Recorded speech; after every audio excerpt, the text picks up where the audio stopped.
everybody. I'm speaking with Ross Caton. Is that right? Caton? Yep, Caton, that's it, Caton. Caton. He's a legend. I met Ross through Instagram, like a lot of people on this podcast. He was fixing Keith Mulligan's truck for the upteenth time by all accounts. And I asked someone that actually knows something about trucks, what's the deal with the Land Rover or Land Cruiser, and he reeled it off. We'll start off with, to keep it a little bit light, because we're going to go a little bit heavy, but to keep it a little bit light, how did you meet Kent, mate? Trying to shape some surfboards, wasn't that right? Yeah, no, that's it. That's exactly right. So I was surfing pretty regularly when I first got to Australia. I'm from England, and I was regularly renting surfboards from a surfboard shop in Melbourne, and they were doing a shape your own surfboard course, and I thought, I'll give it a go. And Kent was one of the kind of instructors, I guess you'd call him, on the course, and we just got on really well, and we kept in touch after the course, and we kind of got a lot closer when he started bow hunting. We started meeting up and catching up, going for camps in the bush and hunting together, and we were learning from each other. And that's kind of how we met. We met through surfing, I guess, originally, and then through bow hunting. Yeah. And so we were yarning last night. Tell us why you thought that harvesting an animal in the Australian bush with a bow was impossible. Yeah. So when I obviously done a lot of hunting in the UK, out of we call them high chairs, you guys call them tree stands or whatever, and was quite successful with a gun. And then coming over here, wanting to get back into hunting and especially deer hunting, knowing you guys had sambar deer here, I thought that the bow was probably a pretty good way to avoid a lot of the firearms laws and stuff like that. And didn't know anyone at all that was hunting sambar with a bow. Didn't really know anyone that was hunting sambar full stop when I first came over here. So I walked around the bush and had a few encounters with deer and saw a lot of sign, but could never get close enough to a deer without it spotting me. And I just thought it was impossible to get a deer with a bow for quite a while, probably 18 months or so, until I started basically trolling through Instagram, finding Australian bow hunters, and then that opened a whole world for me, really. Mm-hmm. And I was posting pictures of me going out, and Kent was obviously doing the same thing, and not knowing too many people, and that's how we kind of we stayed in contact after the shaping course, and that's how we kind of came close friends that we are today. I was taking him to spots that I knew, and he was teaching me what he knew about it and telling me about podcasts and some of the more famous bow hunters, and it went from there. But for a long time I didn't think it was possible to actually to shoot a sambar with a bow. Yeah, and of course you're involved with the hound hunting, and we were speaking about some hound hunters last night in particular. William, Bill, as you call him in your Wallace group, and then the legend Josh Rogers, and I ended up catching it, speaking to both of them after we talked last night, and Josh let me know that his first sambar was when he was 14 years old, but then it did take him 3 more years to get a stag. But I thought that's pretty special.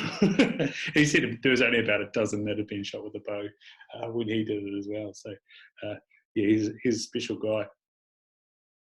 Yeah, well, actually, I'd like to give a bit of a shout out to another guy, my mate Ross. I was messing around with the compound bow, going out hunting, and loved the archery side of things, and really wanted to go into the trad bow side of things. And I bought myself, done a bit of research, and just bought myself a Samick Deermaster. Mm-hmm. And just bought 6 arrows with some 30-pound limbs that I had, and then I bought some 50-pound limbs so that I could so it was a legal hunting bow, and it needed some new arrows to go with those limbs. And I sent this guy Ross on Instagram a message who was making his own arrows, and he said, look, you need any advice or help on making arrows, here's my number. So I gave him a call the next day, and he's like, mate, just where do you live? I'm like, oh, I'm in Melbourne. And he goes, oh, I'm in Melbourne too, just come round, I'll show you how to use everything, I've got all the gear, you know. Just he just gave me like a bit of a shopping list of what I needed to get. So I got those things, and he like, I'd never met this guy before, and just spoke to him on the phone, and ended up going around to his house, and he showed me all his trophies on the wall, and all his bows that he'd collected over the years, and some of his firearms. And yeah, we sat there for a few hours making up some arrows for these new limbs I've got. And he actually got me onto my first samba. He took me stalking with a rifle. He helped me get my firearms license and all that, and we went stalking up into the Vic High Country, done a bit of a Friday night mission from Melbourne, and yeah, woke up early and got the job done. That wasn't our first trip. I think that was our second trip. But yeah, I'd been 18 months or so with the bow, walking around, had 2 shots at deer, and the first shot I actually hit a bit of scrub in front of the deer, and I was actually with Kent at the time. Yeah. We were walking through the bush, and this deer jumped up in front of us and kind of ran about, it was probably, I'd say 5 meters in front of us when it got up and ran, and it stopped at about 30 meters, and it just stood there honking at us. I knocked an arrow into the bow and drew back, and as I drew back, the arrow fell off the rest, and I go, oh, I've busted it now. But the deer just stood there and carried on honking us, this big hind, and I grabbed the arrow back, put it put it on the rest, drew back to pull the shot, and it looked like it smacked it bang on the front shoulder. And I go, oh, awesome. And then the deer walked off, but the arrow didn't. The arrow stayed there. So I walked up there, and there was a stick, you know, probably 2 inches or so thick, that was just in front of that front shoulder, and it had stuck in there and not gone any further. That's one of those things, if you had tried to do that, you would have missed. Yeah, that's it. You'd never hit that thing ever again. But yeah, so I'd say it was a good 2 years of hunting with a bow before I got my first one. But I did get my first one with a firearm. Yeah. And then it was probably another 6 months after that one before I got my second one, which was a hind. And then yeah, I started hound hunting, and this was just finished my first season with the guys, and had an absolute ball hound hunting over winter with these guys. And yeah, I managed to shoot 5 off the hounds. Awesome. Mate, it must say something for, like, obviously hunters are a special breed, and doing this podcast, I've brought a ton out of the woodwork, because a lot of the guests in this podcast originally were around health and well-being, and a little bit of stuff on business from my mates. But of late, it's sort of taken the direction of hunters, and that's probably because I've come back to New Zealand and really got stuck in, and I need a ton of knowledge. But the archery community must just be a little bit extra special and a little bit extra crazy, because I had the same situation with a guy up in Te Puke, Dave. He's one of these people that's got a knack for the details. He's got an architecture background, and he's now in manufacturing, and he makes this thing for pharmacy, and now he's also making custom turrets, and him and his son just have totally gone full bloody John Dudley on the arrows and the tuning of the bows and stuff. And yeah, man, a bit like yourself, just sort of text this guy and rocked up to his house and spent 4 hours there just fiddling with my bow. It's still not right, partly due to the components I've got, but yeah, man, he made a world of difference to my bow. And yeah, there's a special community in hunters, and then there's probably an extra special community in the little niches within hunting. Yeah, well, that's it. I think a few of these people, like Bill and Ross and you know, other people I've messaged on Instagram, are like, who the hell is this guy? Like, who is this pommy bloke that sent me a message that needs help? You know, wanting, you know, they probably don't know if I'm serious about it or what. But you know, when you come from overseas and you don't know anyone at all, you come over here on your own. I just was getting to the point where I was like, I'm just going to ask, I'm not going to die wondering why. I'm going to just ask if these people can help me out. And yeah, I've had some great responses from people, like obviously, we call him Bill, but yeah, William Hoskins has got me into the Hound Crew after an Instagram message, and it's been one of the best winters of my life, really, going out with those guys. And I got my first good stag. I got like a 26 and 3/4 inch stag off the hounds this year, which was good. I shot 2 stags and 3 hinds. Nice man. So what got us chatting yesterday was you put up a post about Modern Pirate, which is Kent's brand, and obviously we've had Kent on here talking about his journey with creating that, and then his own sort of journeys, and he's sort of, like most business owners are in Australia, pretty shocked by the fires, is donating some of that, and I just sort of messaged you going, oh, good shit. That's cool, both for the fact that it's Kent's company, and he had a bit of an announcement today as well, but and the fact that you're supporting the bushfires, and then you quickly told me that you've got a pretty high motivation for supporting what these people are doing, mate. Tell us about what your plan was for the weekend last weekend, and what eventuated. Yeah, well, that's it. Yeah, like, I just want to start off by saying that this is my story, and it's not any better or any worse than anyone else's. And I can pretty much just tell what I saw and what I went through. But I normally do an annual trip with my friend Peter to Mallacoota every year. And no, it's Kent just calling me just then. He is a birdie. Yeah, that's it. So we do me and my friend Peter, who I met through a fishing club that I joined in Melbourne. We've been friends for 5 or so years, maybe a little bit longer. And he's got a house that his grandparents built in Mallacoota. And his parents have retired and pretty much full-time live there now. And we go up there and spend a few weeks every year around Easter and Christmas. And he's got 2 boats up there that are permanently up there. And we usually, tow them down to the boat ramp and fish every day, as much as we can. We go fishing, and I love it up there, and I do a bit of surfing up there, and swimming, and just a beautiful part of the world. So this year was obviously, the same as every other year. We traveled up there, and we knew there had been some big bushfires this year, and there was a couple of bushfires burning in Gippsland, but there was nothing near Mallacoota. It was all the roads were open. It was not unsafe to go. That there wasn't the fire at Wingan River. There was nothing. So we'd been up there for a couple of days, and we've been having a good trip. I'd had a couple of days surfing. We've had a few days on the boat. We've been swimming in the lake. The water was warm. It was warm. We'd caught a few fish, and we were just on the boat fishing after a bit of a swim, and there were 3 of us on the boat, and all 3 of our phones went off saying that Mallacoota was in a watch and act. We briefly had a quick look at the message and thought, I think we'll be all right. The fire's whatever it was away, 25 whatever Ks away, that they'll get on top of it. It looked only pretty small at the time. And then a couple of boats stopped and said, hey guys, Mallacoota's gone into a watch zone, and they didn't really have much to say. They just kind of said that, and we were kind of looking at them, and they were looking at us, and kind of like, well, what do we do?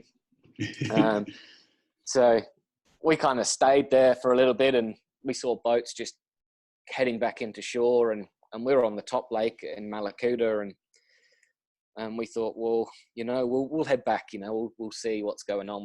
There was a bit of a party with us, so we thought we'd go and see the others and have a chat and see what was going to happen.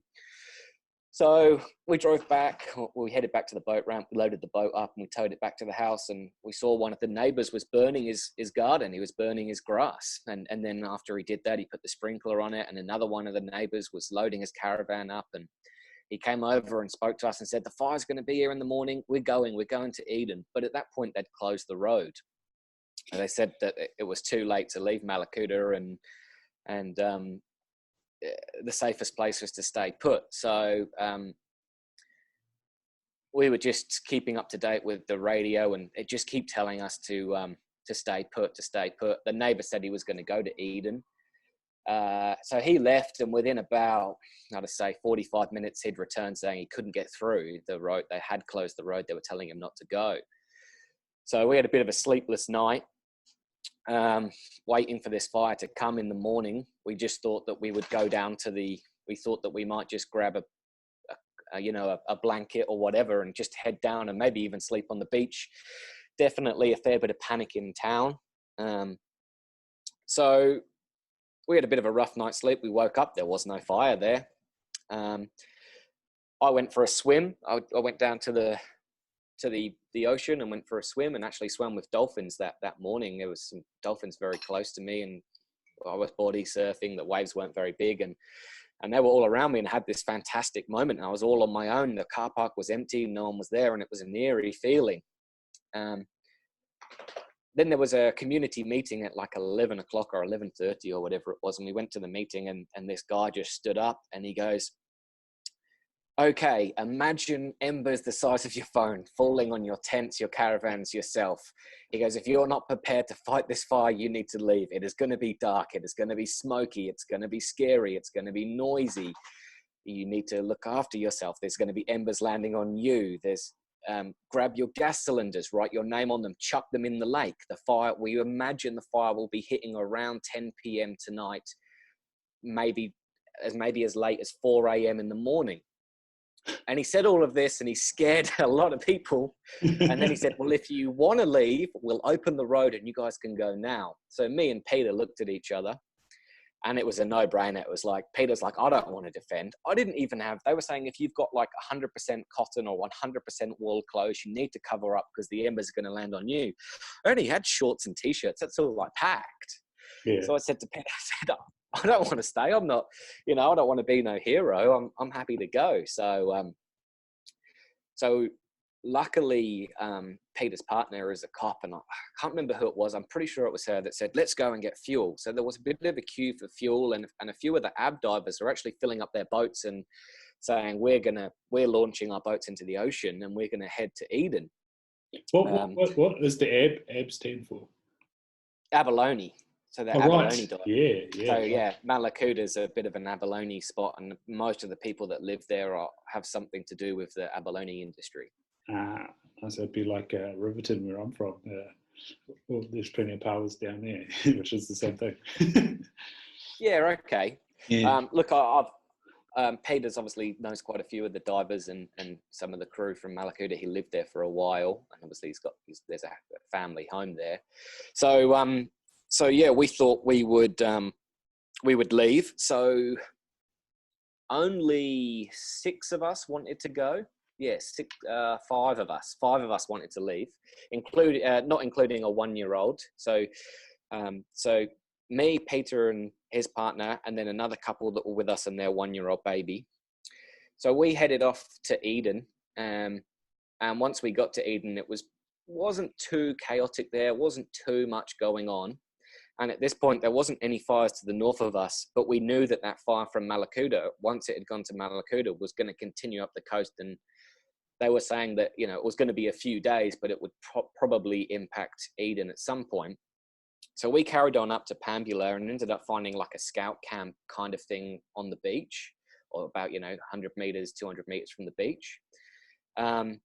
And when we left Mallacoota, I spoke to Peter's dad and I said, do you want to come? We're going to leave. And he goes, no, my car won't make it. The head gasket's gone, and we're kind of relying on some cami weld that we just put in the radiator to try and limp it around town. And I said, that's all right. Hop in with me. No, it's too rushed. It's too rushed. We don't want to go. And he said, look, take my tent and take this little hatchet so you can bang the tent pegs in. So I'm like, okay, cool. So I grabbed his tent, and I had a swag with me because the first couple of nights I'd been in the shed sleeping in the swag because there wasn't enough beds for everyone, which is fine. I knew that before going into it, but I was actually quite fortuitous because then I had somewhere to sleep. So when we got down to Pambula and we set up on the beach, I gave Peter the tent that his father had given us. And, but then they realized that they had no mats or hardly any sleeping gear. They had a blanket and a pillow each, and that was about it. We had no burners, no cutlery, no pots, no mugs, no nothing for camping. Literally just a tent, and I had my swag. It's better than nothing, I was pretty lucky. We also had a battery-powered radio, which people don't seem to have anymore. So we were getting all of the updates. When we weren't driving, we were getting all the updates on that. And I also had a little Garmin InReach. And for kind of 12 hours or more, there was no phone service. Or if there was, it was limited, and there was certainly no internet.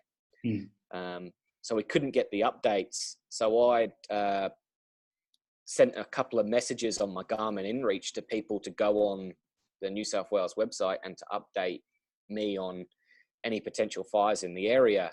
And there was a couple, and we actually got pinged that the Bermagui fire was burning south towards us. And we were actually going to head up to Wallaga Lake because we had friends there that were offering us shelter accommodation. And at this point we had nothing. We didn't know where we were going to go. So yeah, we got to Pandula and we were tired, and we got a pizza because we didn't need any knives or forks or plates or anything like that. So we got a takeaway pizza from town, and the pizza shop was just crazy. They were doing a roaring trade.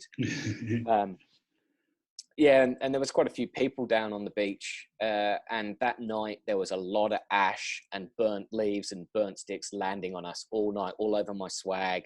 The smoke was very thick in the morning. I mean, I thought the smoke was as thick as it could get, but later on over the days, it just got thicker and thicker. What were you saying about this? Yesterday you were saying about how you'd have like a stick land on something, and you go grab it, and it just... Yeah, a stick landed on my swag, and it was grey, but it was like completely intact.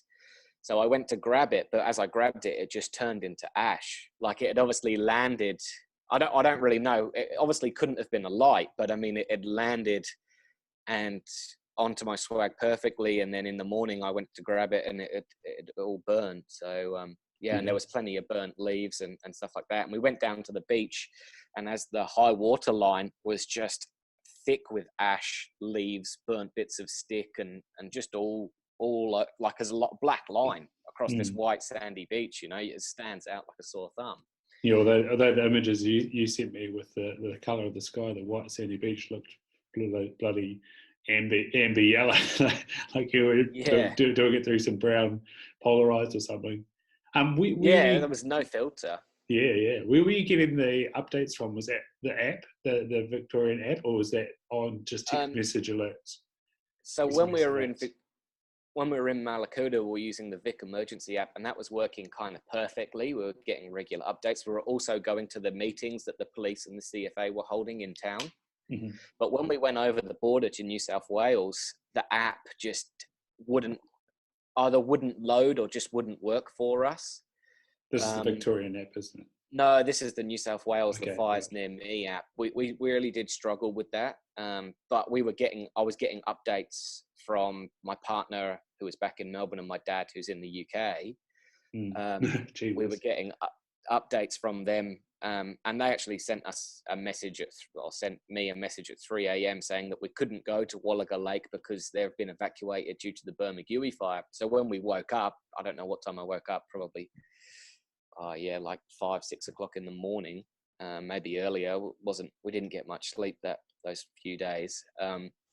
We saw that, and then that busted our plans, and all the roads were closed then. The Prince's Highway and the snowy mountain highway, we basically knew we had to get to Canberra, but the road was closed. So when we got up that day after a rough night on the sand, Peter was like, I'm not sleeping in the tent with no mattress or anything again. So we headed into Eden, and as we drove in there, the smoke was really thick, probably 15 to 30 meters visibility.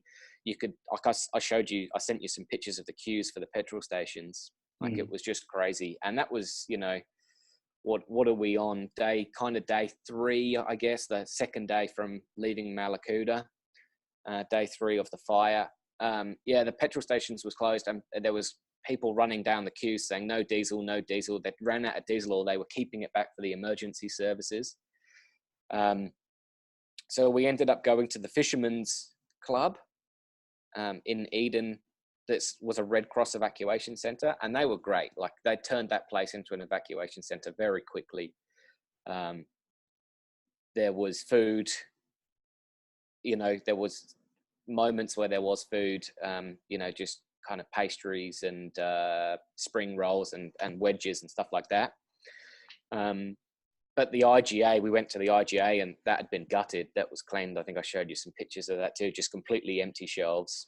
That's like I was saying to you before we got started. That's the thing that's hit me the most. And I was talking to, weirdly, Mason Taylor from Super Feast today, and I was just saying about how it sort of shows the importance of self-sustainability, but then at the same time, a fire's not going to give a shit if you've got a veggie garden, like you say, the guy in Mallacoota burning his garden just for the sake of his life. But yeah, when you've got that apocalyptic, like you said, it was like out of a movie, that apocalyptic scene of empty shelves, the prices are there, some of the packaging's there, but there's nothing, and yeah, that's it. And it's all sort of processed food, non-foods, but it's something that's going to last and is non-perishable. And the funny thing you also said was about how all that was gone, but there was still produce there. Did you bother?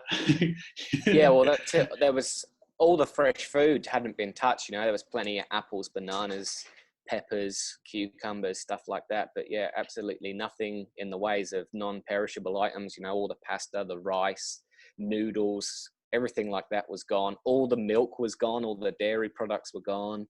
All the cheese was gone. It was pretty incredible what people had decided they wanted to buy and what they didn't. No one wanted the fresh produce, that was for sure. Yeah. I heard some stories, these are only stories now, and I can't, I don't have evidence or to back them up, but I've heard stories of people in the motels and hotels putting the price of a room from up, I heard people saying it was up to $1,000 and $600 for a single, $1,000 for a double. I heard people saying that, the $10 24 packs of water had gone up. I think people were saying like $30-$40, maybe more. For the slabs of water and all sorts. I know that the fish and chip shop had basically just cooked everything up they had, and they took it down to the Oval, to the evacuation centre down there.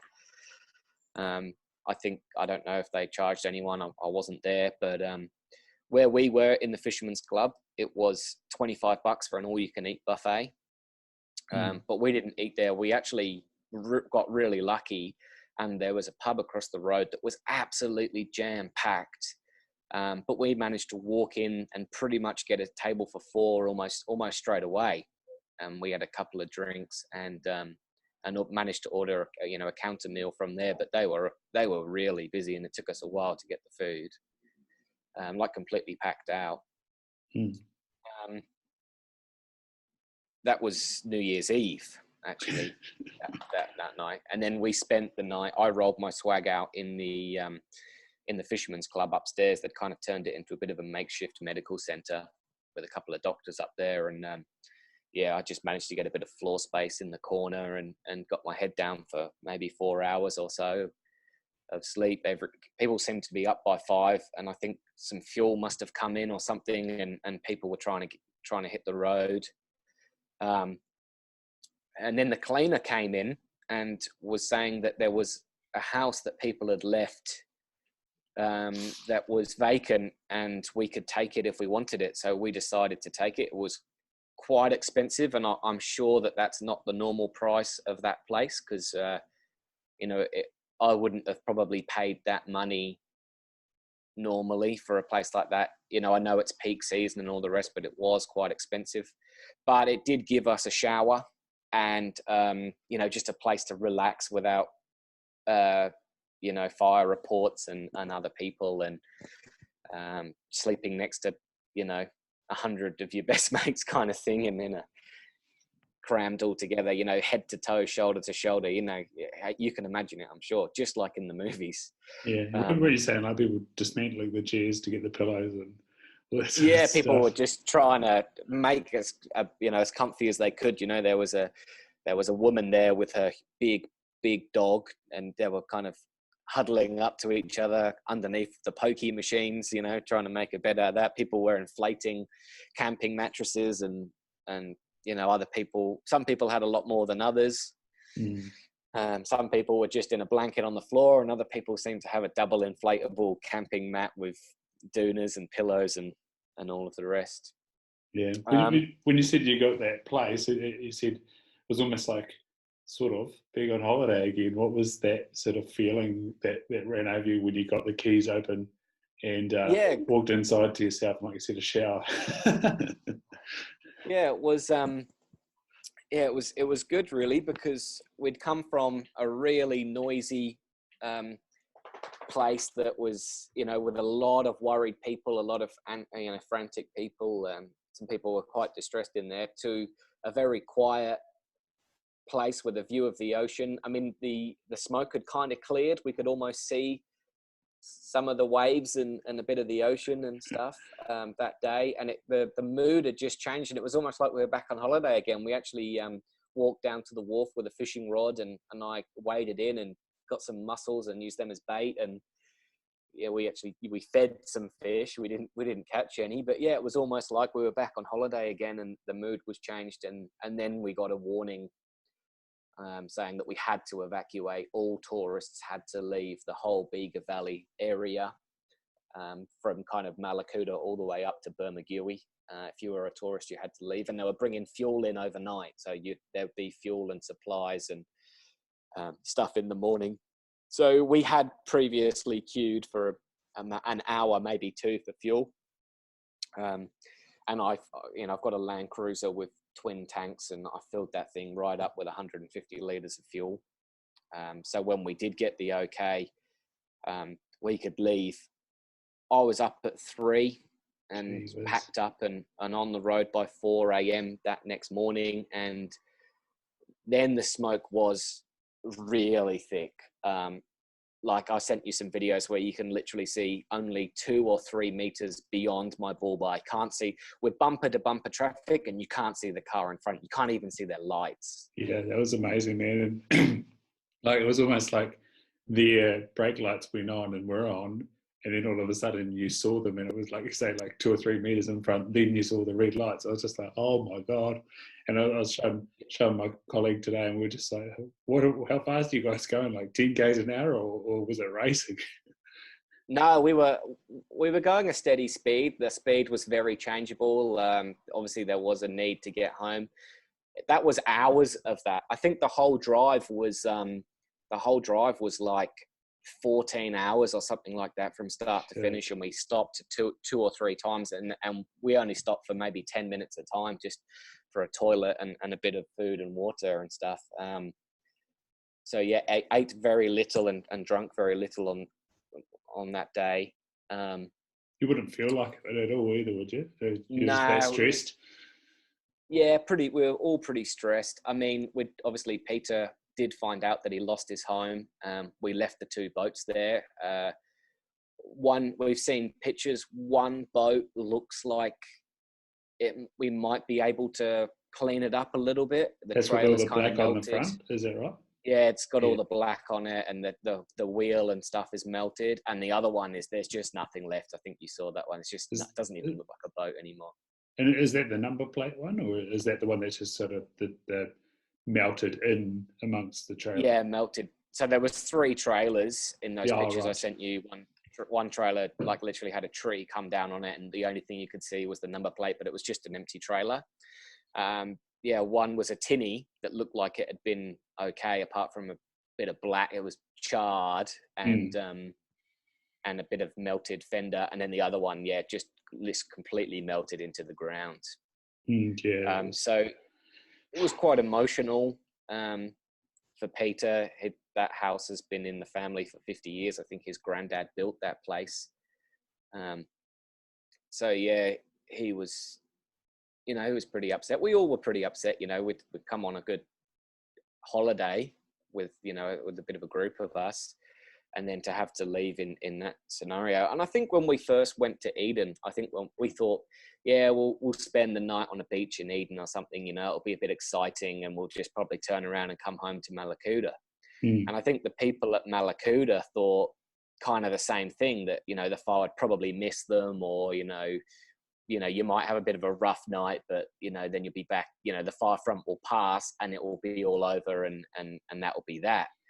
Where there's guys still there now, like one of my friends, Robbie, who went up and took all the pictures of the house. He is still at Mallacoota as we speak. And that was 8-9 days ago, the fire came through there. And he can't get out, or what's the story? Yeah, he can't get out. He wants to stay and tow his assets home. He's got a boat and camping gear and that up there, and he wanted to stay up there, and he had obviously he's had the time off work and stuff. So yeah, he was happy to stay. So as far as I'm aware, he's still there. He was there yesterday when I was speaking to him. So yeah, I mean, Peter's parents ended up staying, and so did Peter's uncle, but they all got on the boat, the military boat, and got taken off. And they're staying in Melbourne now. So what was that boat called? I was trying to retell that story today. What was that boat called? What was it called? The Choules. The HMS Choules was the big one, and there was another one. I think it was I think it began with S. I can't remember, but there was a smaller boat that is a bit faster that went up there. But yeah, they told us a bit about their experience on the boat, that they were looked after by a naval officer, or a female naval officer, that was purely based. I feel like they made out that she was basically just looking after them. Mm-hmm. I think the boat cooked over 3,000 meals for everyone on board over the 17 hours they were on there. But they had a cabin. Peter's parents had a cabin on the boat. And I think they actually enjoyed that experience, and they had a pretty impressive experience, I think. You were saying how it was a purely emergency sort of situation boat, and like they even had clothes. Was that right? Yeah, they what I've heard from people saying that boat was fully kitted out to deal with a situation like that. They had a lot of humanitarian aid and stuff on board, and Peter's parents literally had the clothes on their back. That was all they had, but I think they were closed on there and fed and looked after, and they seemed like they had all of that stuff on board ready to kind of go almost. Mm-hmm. I don't really know too much more than that. I'm just kind of secondhand information, really. No, that's crazy. You said there when you're still at Mallacoota, wondering what the hell to do, what's the right thing to do. Like even like you said, when you're on the boat, a bunch of people with the same piece of information and looking at each other for, a little bit of direction, and no one really knowing what to do. And then the fire officer telling you the reality, and you said there was a lot of fear. What was your immediate feeling when that information was sort of told to you, sort of the threat? Oh, as soon as he said how bad it was going to be, I just was like, I don't want to deal with that. I don't want to be in that situation. I don't really want to have to deal with it. And I was kind of psyching myself up to be in that situation. What am I going to do? How am I going to look after myself? And then almost as soon as I started thinking about it, that's when he said, if you want to go, you leave now. And I just thought, well, that's it. That's my answer. I'm going to go. At that point, there was no other answer. So we all went back to the house. I drove everyone in my car. And then when we got back to the house, it was quite frantic to try and pack up, because we knew we didn't have long. I think someone said they were going to keep it open for 2 or 4 hours or something like that. It wasn't a lot of time, to get out. And then halfway through packing the cars, I walked over to Peter and said, hey, are we doing the right thing? Is this the right thing to do, to leave everyone here? And, some people don't want to go. And he goes, mate, this is 100% the right choice. And obviously it turned into the right choice. And I feel like we made a lot of good decisions throughout the whole time. We didn't eat much food, but we never really went hungry. We always had enough fuel that we could get out. We made sure that we did top up, like I said, at Mallacoota before we left there. And then when we got an opportunity, we didn't leave Eden area until we could get fuel, and we managed to find, shelter, or we managed to find food. And yeah, we made some really good decisions, I think, at the time that made it a lot more comfortable for us. Grabbing the tent from his dad, me having my swag, listening to the radio, staying informed. There was a lot more people that were a lot worse off than we were, families, with 3-4 children, and they literally just had the clothes on their back. It's a lot harder to feed that many mouths when it's just you on your own kind of thing. And, if you've got to go without, you can go without. And I mean, we didn't go hungry. I don't want to say that, there was a lack of food in general, but it's not like we starved. That's not how it was. I had 10 liters of water in a jerry can in the back of the car, and anything that would hold water, we filled up in Mallacoota before we left. So we had a lot of water. We didn't have to worry about boiling water. There was a bit of a boiling water thing going on for a while, and we always had plenty of water. We had some tea and coffee bags that I had in the back of my car, and we did actually manage to pick some coffee bags up. So yeah, like we didn't have it that bad really compared to some other people. Some other people literally had nothing and they had lost their homes, and literally had the clothes on their back, lost their cars. Peter did lose more than what I lost, but yeah, we didn't have as bad experiences as some other people that we saw. How, obviously you said it was frantic. How did you sort of gauge the level of, I guess, grief or confusion, or I don't know what it was like. I'm sort of asking you here, of those people with, as you say, the invested assets in the place, whereas you were in the sort of position of, well, my assets are the car, which is going to get me out of here. What did you sort of gauge? As you said, you kind of were able to pick up quite quickly compared to everybody else. How did you sort of see as an observer? I'd say that there was just human activity was just heightened. People weren't sitting down watching TV. Like, I was standing on the balcony and I could see all of the neighbors in all the houses around me. People were pacing up and down the driveway on the phones to people. People were hosing down their gardens, hours before the fire was supposed to hit. People were packing stuff. There was just activity everywhere. People were doing stuff, being proactive or keeping themselves busy. We saw people chucking gas cylinders into the lake. Just little things that, people weren't, it's not like people were relaxing and drinking beer, and laughing and joking. The vibe wasn't like that at all. I saw, there was young kids in tears and parents going, don't be scared. We actually, when the first fire truck rocked up, me and Peter were in town, and these kids cycled up to this firewoman and said, oh, are you here to save our lives? And this firewoman goes, oh, well, I really hope it doesn't come to that, and kind of was laughing when she said it. But I truly believe that they literally did save 4,000 people's lives on the beach. By all sounds of things, like all the guys that I spoke to that were there, they jumped in. Some of them had jumped in underneath the pier and jumped into the water, and others were on the wharf, and they were covered by fire trucks.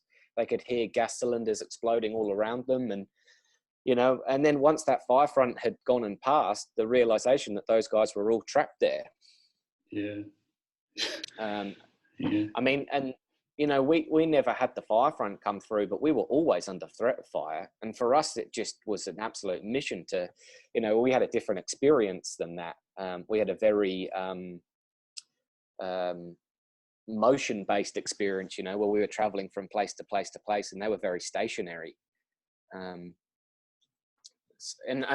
when we were at Eden and that fire from Bermagui coming down, I kind of did think, oh, should have just stayed in Mallacoota and it'd be over now. The fire threat's past there. But yeah, look, I think we made the right decision to get out, because all of our cars and everything else would still be there. We've got out. I've gone back to work. I went back to work yesterday, and obviously had a chat to you after work and trying to get back to some normality. But yeah, you come back to Melbourne after something like that, and it's like nothing's going on over there. plenty of fuel, plenty of water. You don't have to boil your water. It's just very different atmosphere. Yeah, mate. There's a sort of few parallels to being out there in the bush, and like one of those things is being hungry but knowing you're all right, having water, having an in reach just in case. Yeah. Do you think that, like I said, do you think you guys made good decisions, and of course 100%. Yeah. How much 100%. of that do you think plays on that sort of preparedness? Yeah, I've been thinking about this in my head for a long time, and there was people there that were 100% reliant on the Red Cross evacuation centres. They had never pictured an event like that ever happening to them, and they had no idea what to do. They weren't being proactive. They weren't trying to find accommodation. They weren't trying to make things more comfortable for themselves. They were just living in the situation and not really thinking about it. I spoke to some people that were like, well, we'll just sit here and wait for everything to burn and drive out. But I don't think the situation was going to be that simple. I mean, Eden's under fire threat right now, and you got to boil water and everything to be there, and you're just relying on the people from the Red Cross and everything to shelter you, feed you, and water you, basically. Yeah, that's the biggest thing about that IGA photos is exactly that. Like, holy shit! If you're dependent on that, then and its supply chain's gone, what do you do? It's a harrowing thought, and really, questions. And then you were saying about the families and being a dad and of someone who would never understand what was happening. And I'm sure that lasts a lot longer than sort of 2 years old, the lack of understanding. Although, like you said, those young kids asking the hot fire lady, are you here to save our lives? There's obviously a little bit of understanding of the scale of what was happening. Yeah, I think a lot of people understood. I mean, they did reference kind of Black Saturday a fair bit, which is obviously a big fire in Victoria that claimed a lot of people's lives, and they said that this fire is faster and it's going to be bigger than that fire, and I think that really, a lot of people,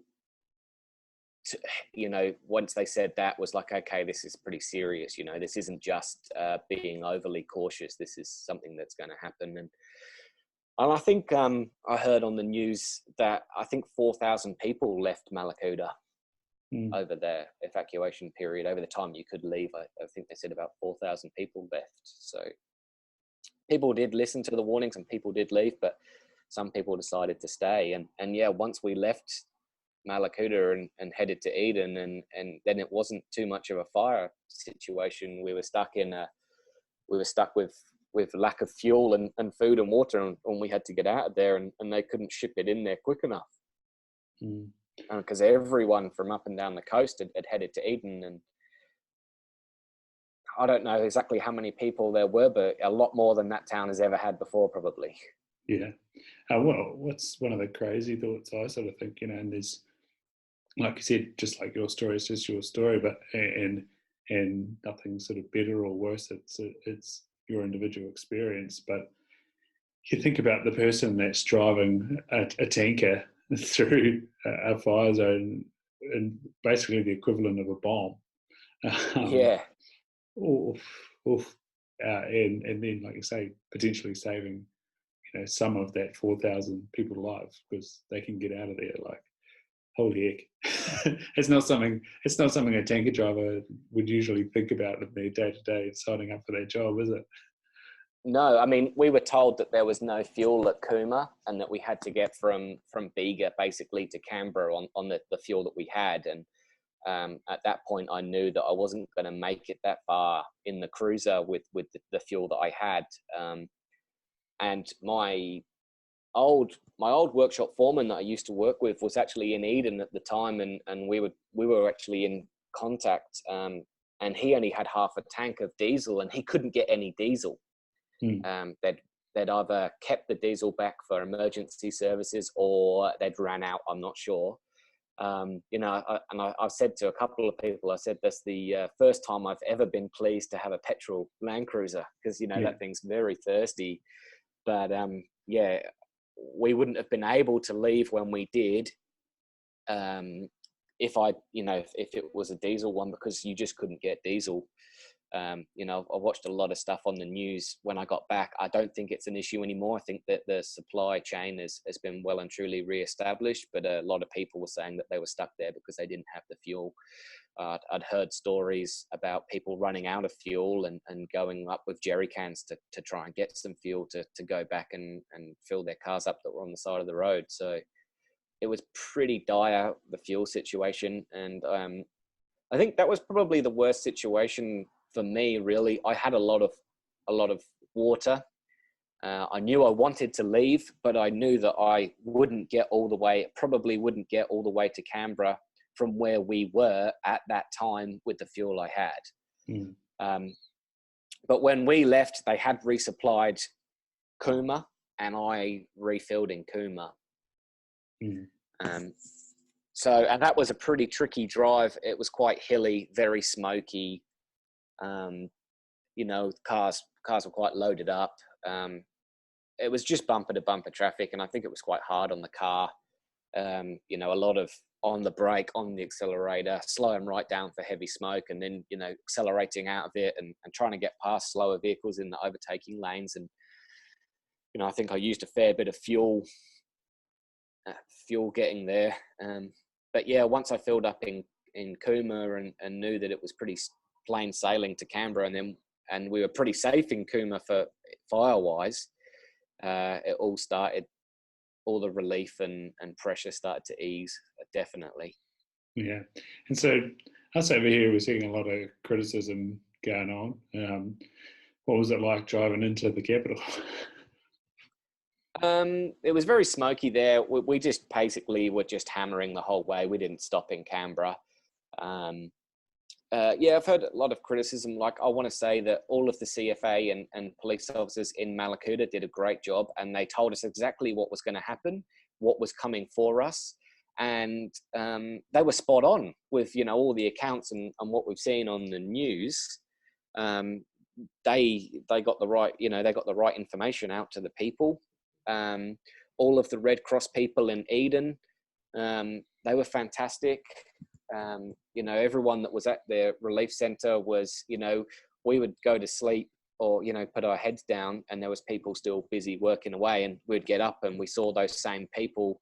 I don't know if they got a couple of hours sleep in, I don't know that, but they didn't look like they had, and they were working really hard. So all of that side of things, with all the volunteers, I can't criticize any part of that at all. The only thing, I don't know if I can be critical of it, but the running out of fuel, I'd say, was probably the most scary thing for everyone involved. And I think it was just a mass of people in Eden that all needed fuel at the same time, Mm-hmm. And there's nothing that could have been done about that. No, it's pretty harrowing. And then, like you say, the military then responding and getting those people off the beach and getting them back to Melbourne is pretty bizarre. What, with the exception of the New South Wales app not working that well for you, how do you see the value of that Victorian app? That's the one that you've had experience with and obviously working. Effective use of technology, do you think? 100%. Our phone, everyone's phone was the best possible gear, if you want to put it that way, that you could have. Yeah. Because we basically had like our watch zone set up to notifications on, and we were getting the updates every 2 or whatever hours they were coming on. When the roads were opening, when the roads were closing. We used a few different apps. That we looked at road closures on apps and when the fires were burning to and where they were coming from. That Vic Emergencies app was fantastic in that regard. Definitely helped to definitely helped to keep us informed. Also Facebook, there was a lot of live updates going on Facebook, a lot of live streaming of community meetings up and down the coast that were relevant to us, that we could watch back later. And we were getting just as much information from Facebook as we were from the ABC radio and from the apps. So we didn't rely on one thing, but yeah, we relied on a few things, and we kept ourselves informed. Really, I think that was the most important thing over the whole time, is to keep yourself informed. The situations changed very quick, and yeah, it was the app was good for sure. And how did you think you balanced that out with overwhelm? Like you said, there's all these little sites that, Facebook, all these little pages that are showing different things and different information, and then you've got the big picture with the big emergencies app and things like that. How did you sort of prevent that overwhelm? Being in a group obviously would have been, helpful. You could bounce ideas and get the average of people's opinions and stuff. But yeah, what did you find? I feel what's obviously happened with the fires and everything else, I feel like all of the reactions that we made and the decisions we made from all the information that we got it was all, pretty much spot on. Yeah. We were on the phones pretty regularly. We were, using trusted sources like the ABC. They did repeat themselves a lot, so a lot of the information that was coming out was repeated over and over again. Mm-hmm. So you've already heard that, so you can ignore it. But yeah, there was a bit of an information overload, and it was hard to switch off when I got back to Melbourne after those 5 days. I still wanted to keep in the loop of what was going on, but I didn't really need to, because it wasn't here. It was not affecting us here. It's 17 hours or whatever it is away up the coast. Yeah. And so do you feel a little bit of helplessness in Melbourne? Have you noticed any of that, or is it also like a little bit of blissful ignorance in Melbourne? Yeah, I guess a bit of blissful ignorance. Definitely, once the bank account recovers from what it's cost me to get home, I definitely want to give some money to a few of those agencies up there, and are definitely still keeping, the radio on and listening to what's going on. Me and Peter have said that we're pretty keen to get back to Mallacoota and see if we can tow one of the boats home if they're okay, and get in there and just have a look and see if anything's salvageable from his place. I mean, I left all my fishing gear in one of the boats, the boat that seems to be like it could be okay. So yeah, look, pretty keen to go up there and get my fishing gear and maybe bring a boat back or whatever we can bring back. Obviously we'll have no accommodation up there. We'll probably be camping. So yeah, I did feel a bit helpless at a time. I always thought, kind of, when you think about worst case scenarios, that I'd be able to look after myself in those situations and be able to get away from the crowds and just to do my own thing. But when the smoke is so thick outside, you don't want to be breathing it. Like, we were all coughing, our eyes were stinging. Like, we wanted to get inside it, and the best place, the only way to do that was really to get in those evacuation centers and be with everyone else. Eden was a designated safe zone, and nowhere else north or south of there really was at the time. So yeah, we just had to ride it out. But yeah, there is a sense of, I don't have anything to cook or boil water with. I don't have any food. Yeah, I've got a car, but I can't get fuel for it. Yeah, I've got a bit of water. Yeah, great. I've got an inReach. Good. I can keep in contact with people.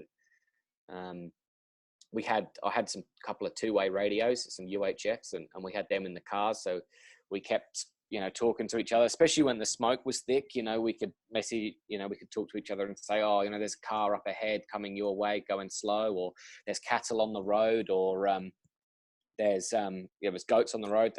That we saw a couple of cows and some sheep on the road at one stage. So the Peter was up front and he notified us, and we all slowed down, and there was that.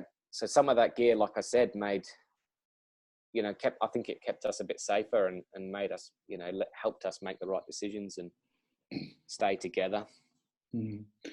Yeah, I flew into Melbourne in 2013. I was off to Tasmania, and there was big fires to the north then, which are always devastating. And when we were in Ballina, I'd drive to Casino, which was an hour away, and I'd see the fires burning in Grafton. And it's one of those things that you just can't relate to. And I'm sure lived in Melbourne for a while now. How does it differ to see it, know about it, watch it, and then that is your thing? What's the feeling with that? Yeah, well, I've got a few friends that live in rural properties and some that have defended fires from their properties, and of less intense fires sound, by all accounts, fairly easily to defend. The fire doesn't absolutely tear up to your place. It comes quite slow. You can be prepared for it. You fight the ember attack off, and then the fire front moves past. Lately, I don't want to get into a discussion about, global warming or whatever, but I think lately over the few years, the fires have got faster, hotter, more intense. There's more fuel to burn for whatever reasons. And more people that have defended their homes in the past have ended up perishing in these fires. Yeah.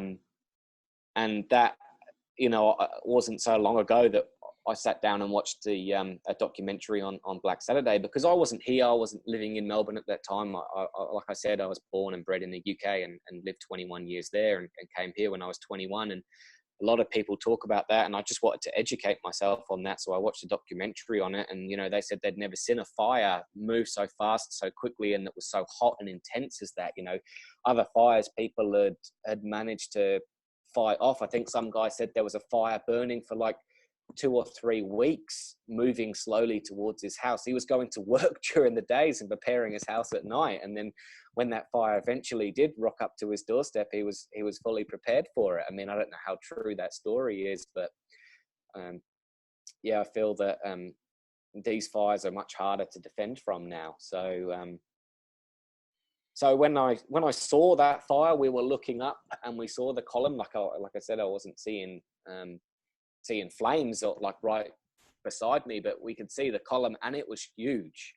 And I just didn't want to be there. And I guess I was scared about the fire coming in there, and I wasn't so much scared for myself. I was like, you know what, I can just jump in the ocean, and I was swimming that morning, and I'm like, oh yeah, I could, I can do this all day long. Not that the water's not going to burn, the sand's not going to burn, but it was just, I was thinking, well, what if I do lose my truck? Then how do I get home? What if we do lose the house? What? I'd rather just not be here. And obviously it was worst case scenario in Mallacoota that the house was gone, and we would have been in that house. We probably would have moved at 4:00 when the evacuation came, like Peter's parents did, but we might have decided to stay. I don't think we would have defended that house. That house is definitely undefendable. It's right on a bush block, but it was. I don't think I wanted to defend it, and Peter said he didn't want to defend it, and I've never done that before in my life. I'm not prepared for that. We weren't prepared. We didn't have the right equipment, and I think Peter had made his mind up that if a fire had ever came over the hill like that they would have just left and they wouldn't have defended that house. And I think that was the plan all along. They would have packed what they could and moved down to the oval or down to the beach. Yeah, when all this was starting, I remember Craig Hales, who hosts the Hunting Camp Down Under podcast, sort of saying that, and you sort of get that having been in the mountains and been on the hills and seen the winds and stuff, that if you're on the hill line with this fire, and that was what it was interesting when he said, with this fire, and this was early December or so, if you're on the hill, it's too late if you're seeing the fire because it'll race up there. And if anyone's listening to this, they should really bring up some maps and have a look at what was happening on that northwest eastern coast of Victoria it's all bush and scrub, and you can just see how, like you said, it moves so fast, and something that wasn't there before all of a sudden is on your doorstep. Yeah, well, we were watching the fire, like I said, when we were on the boat, we were like, oh, it's only small, and it's, whatever, how many k's away it was. And overnight it had burnt all the way to the coast. And they were saying that there was a huge fire front. I don't know how many k's, but, a lot of fire front there. And then that just pushed from the coast, from the Princes, basically all the way to Mallacoota, that huge fire front. Just the wind changed and burnt it all the way there, and now burnt it all the way up to Eden in New South Wales. Yeah. No, it's hundreds of thousands of hectares of bush. Yeah, and what we were sort of saying yesterday, and what I've been talking about with Andy Ross, who's been on here.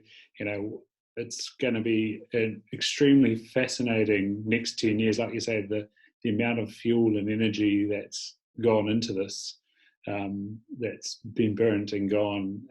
It's going to be fascinating to see what happens to that countryside over the next few years, and also what comes of this, and how it's mitigated or prevented or managed, or whatever term you want to put around it, so that the devastation doesn't happen again.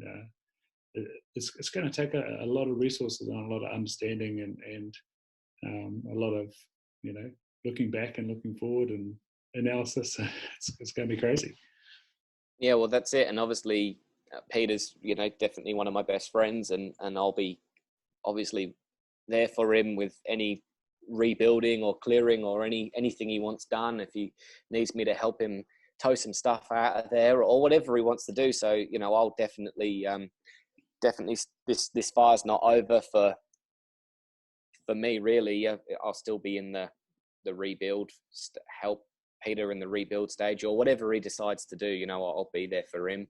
He's obviously put me up over the last few years there, and take me out on his boat and all of that, and I kind of owe it to him to help him out, really. And it wouldn't be right just to walk away from this and to go, right, that's it, I don't want anything to do with it anymore. That was a bad time in my life, and I don't think that's the right thing to do. So what's the last 2 days of work been like? Obviously people coming in, bringing their trucks, and it's probably the first topic that comes out of everyone's mouth. What's the reaction when you're like, yeah, I was there?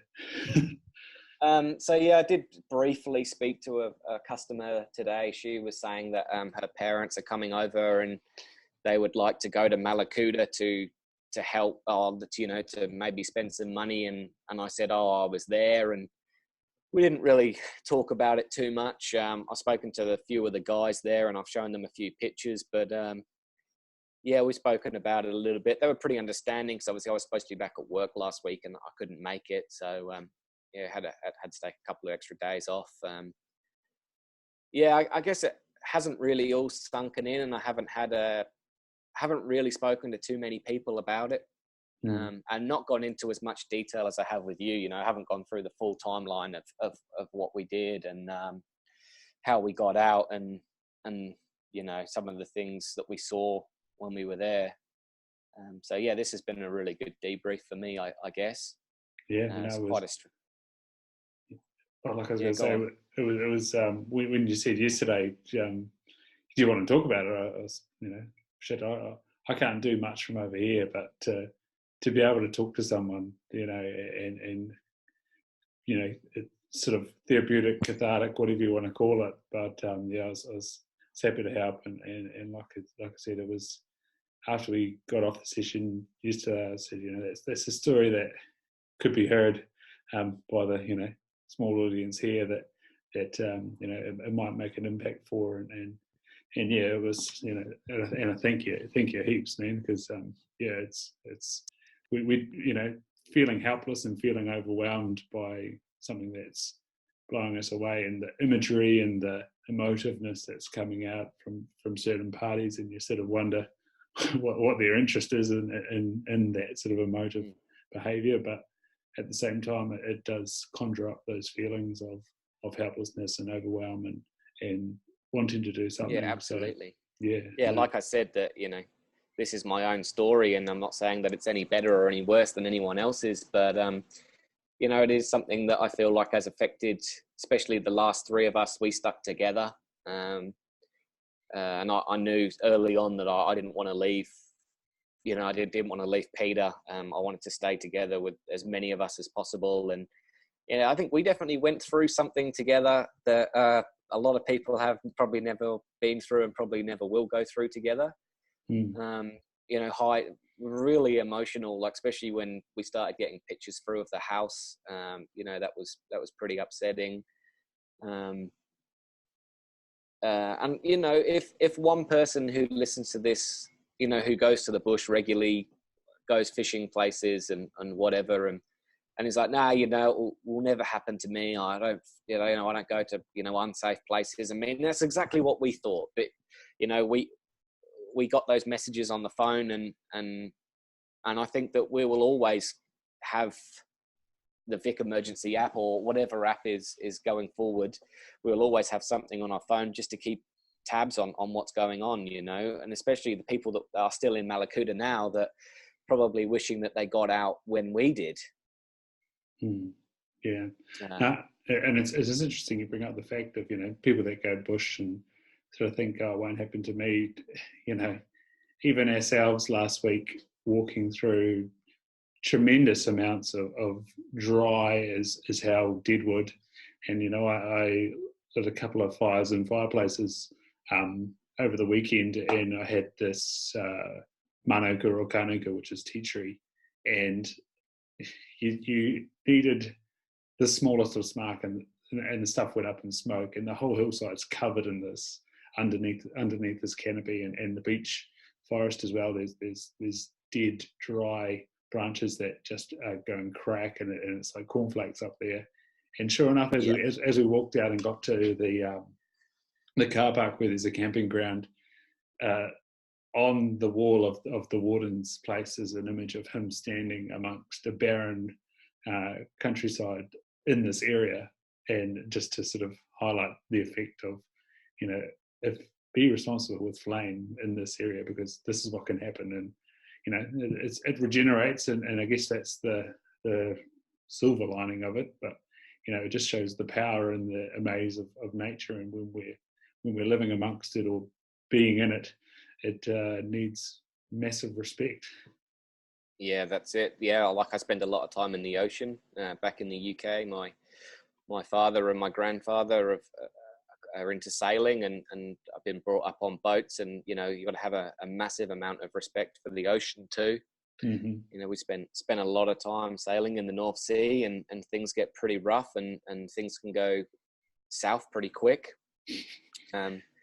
But yeah, it's the same in, you know, it's the same kind of thing in the bush. Like, you know, the bush in summer in Australia, there's a lot of venomous snakes, you know, and bushfires, and especially these bushfires that can come so quickly. Yeah, it's definitely, you know, something to be aware of, I guess is what I'm trying to say. Yeah. Mate, in the background there, we've heard your dog shake its head a few times. Yeah. What's you know, and both nights you've been out walking your dog, what's been the feeling of walking your dog? Where do you sort of take it? Do you go to a park or just down the streets? What's that been like? Yeah, just go around the streets. Actually, you know, I walk my dog here regularly. We share him with Sam's, with my partner's dad. So, you know, we have him when he works during the week, and if he's away, which he works away quite a lot, and then on the weekends, and not every weekend, but some weekends he has him. And, you know, you actually meet quite a lot of people walking your dog. Yeah. And I used to work down the end of my street. I used to work in a small prestige workshop down the end of my street, and I walked my dog past there today, and a few of the blokes knew that I was in Mallacoota, because they know that I go there every year, and I have done for a long time, and they wanted to hear my story. So I was there for a while talking to my old boss, and he was just shocked. You know, he was just shocked by it. He'd said he'd heard bits and pieces on the news about, you know, them putting the prices up of slabs of water, and people couldn't get fuel and bits and pieces, but he didn't really know how bad it was, and that it affected so many people. And yeah, and we had a bit of a chat about it then, and yeah, it's definitely good to be back, you know, in Melbourne, and I think for the first time in my life ever, the first 3 days, I just sat around the house. You know, I never normally do that. I'm always doing something, whether it be making arrows or tying flies or taking the dog for a walk or just going out, you know, hunting or fishing or surfing or something like that. But yeah, just literally sat in the house for 3 days and was having naps and just eating. I just haven't eaten so much ever in my life and slept so much. Yeah. Didn't realize how hungry I'd been. Yeah, and it's sort of body physiology going out of such a heightened state. The balance of that, the parasympathetic nervous system wanted you to rest and digest by the sounds of things. Yeah, that's it. Just, yeah, I wanted rest. I mean, there was a lot of adrenaline flowing for sure. Like when we made the decision to go, it was like a frantic pack, and I could definitely feel the adrenaline was getting me through that. You know, grab your stuff, chuck it in the car, think later. You know, you've got a job to do, get it done, and you know, just do what you can. And I packed my car pretty quickly, and it was kind of like, okay, what do I do? What do I do? Okay, help others. Get some other stuff out of the house, get it into the cars. You know, just try and keep myself busy. And yeah, definitely glad to be back in Melbourne, have a few days rest, and back to work. And yeah, definitely, it's kind of all of that situation is kind of washing away from me now. You know, it's slowly just going to another experience to put in the memory bank, you know, and it's not so much in the forefront of my mind anymore. Mm-hmm. And so was your partner with you, or was maybe you were texting her, weren't you? Yeah, shit. How's she sort of been responding? Yeah, mixed responses from her, you know, quite distressed, almost, and then almost being quite relaxed about it. And yeah, just, I think, you know, she was more worried than she was letting on. But yeah, you know, had a bit of a debrief with her, and I think she was a bit sick of me talking about fires at one stage. And yeah, I think it took a toll on her just as much as it did me, to be honest. Yeah, I can feel that. It would be interesting being on the other side and then coming back together to, like I say, do a debrief and like all of the, yeah, I was just going to say, like all of the hunting guys that I'd been hunting with over the winter, they were calling me, and you know, they were interested to know what I was going through, and you know, if I was okay and stuff, which is, you know, which is great. And phone calls from my mate Ross and from Kent, and you know, people checking up on me, and that's always good. Yeah, no, that's powerful, man, and it sounds like you've built yourself a real awesome tribe there in Melbourne. Yeah, I have. It's taken a long time to get myself kind of in a situation where I've got some close friends, or people I can call close friends. Obviously, a lot of people have close friends with people they've worked with for a long time, a year or a long time of their life, or people they went to school with. But I didn't have any of that, you know, when I came out here. And yeah, getting people you can actually sit down and chat with and have stories to tell. Like obviously Peter, I've probably known him the longest, and we've done a couple of backpacking trips together, and like, you know, in the high country, pack hunting and stuff, and the same with Ross. You know, we've spent a few nights in the bush, and we've got stories to tell. But yeah, it takes time to develop a friendship like that. Absolutely, mate. It's something that me and my partner have sort of struggled with. We've dotted around. I've gone from, you know, 2 universities to, you know, no longer than 2.5 years in any spot since, and you know, to get to a new spot now and still have those teething problems of moving to a new place is tough. And yeah, you know, to sort of start to feel like you're making connections and you know, times like this when you've got people to fall back on and rely on, and so awesome to hear that, you know, people are giving you the call and checking up on you. And it's interesting. I went to a Wim Hof experience towards the end of last year, and again, it's a bit like, I guess, bow hunting or hunting or whatever. You know, you go to a place where you're going to do some breath work and get into a vulnerable place, potentially with strangers, and then following that, jump in some ice cold water for 3 minutes. You're all that sort of same type of crazy, and sure enough, managed to follow up with a couple of the guys from that group, and you can sort of start to see, like I said, that tribe start to develop, and there's people to fall back on in conversations, which is another awesome thing about this podcast, is meeting legends like yourself, Andy, Kent. It's a fantastic thing. Yeah, 100%. Like, when I was living in the UK, I'd lived there for so long and grown up with a lot of guys at school, and they all went out and got jobs. And, if I needed a bit of carpentry work doing, I knew who to call. If I just needed someone to help me move some furniture, there was always a phone call, people rocking up, you have that network of people. But, with Kent now, we help each other out a lot. I work on his truck a fair bit. The same with Ross and Peter and my mate Dan. Dan and Peter, they're a couple of my best mates. I met them through the fishing club, and joining a fishing club was great. Meeting like-minded people. We all seem to get on like a house on fire. We catch up outside of fishing quite regularly too, and the same with the hound crew. That is really,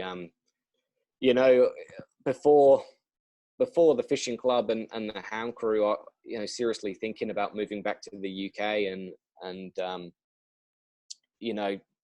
I'm not doing anything here that I wasn't doing back in the UK, but now I've got such a great bunch of friends and people that are like-minded, a lot of like-minded interests, that it's really good now. It's kind of hard to spend every weekend alone or doing things by yourself, going fishing by yourself, just because you don't know anyone, or no one wants to come with you, kind of thing, because you just don't have that friendship group. There was a funny meme put up yesterday by the Auckland Deer Stalkers Association, and it was about that topic there, like being a hunter in the city and nobody wanted to come fishing with you. They had the I can't remember what show that's from. It's the one about Pablo Escobar or something. He's just sort of sitting in a swing or something like that, looking forlorn. Yeah, mate. What were you going to say, sir? No, you go. Yeah. If people want to get on board and track your Instagram, what would they expect to see? A lot of fishing, flies. Just go on. I don't know what my Instagram name is, but lots of obviously the last two posts are us at some pictures of Mallacoota and what we went through. The video of the smoke being really thick and around Eden and stuff like that. But look, there's I've got some stand-up paddleboarding, a bit of surfing. We traveled Tasmania for 10 days in October in the Land Cruiser, and some pictures of Tassie. The hound hunting I did this year. I do a lot of trips away. I got a Land Cruiser with a rooftop tent. So it's my dog, plenty of fly fishing, lots of trout. So I keep my Instagram pretty fresh and post on there quite regularly. So my Instagram name is _Ross_co. No spaces. Yeah, man. And what I usually get people to leave us with is something that a quote or a thought that hasn't done you wrong or has got you by. Do you have like a big takeaway from all this, or is it pretty simple? When I was younger, I kind of lived by the, no one makes it out alive, kind of, like party hard and kind of thing. And then as you grow up, you kind of realize that that's kind of a bit of a stupid thing to say or to live your life by. But then going through something like that, where you might not be around tomorrow, made me kind of think, I'm not going to do that because I wanted to save a bit of money here, or, I'm kind of now kind of changed my attitude towards that. I'm like, no, let's do it. That could be fun, like it just, I guess that I've, taken that out of it for now, but, things might change next week when I've forgotten all about it. So. No, awesome, mate. Well, hang on there. I'm going to press stop, and once again, I just want to thank you so much for we had that hour and a half chat last night, and thank you so much for taking a Yep. little bit more time out of your evening, and I'm sure not, your phone going off there, with Keith giving you a call. Thank you so much for giving me some more of your time and sharing this with a wider set of people. Thank you so much. No problem. I've enjoyed it. It's been good. Cheers, man. Sweet.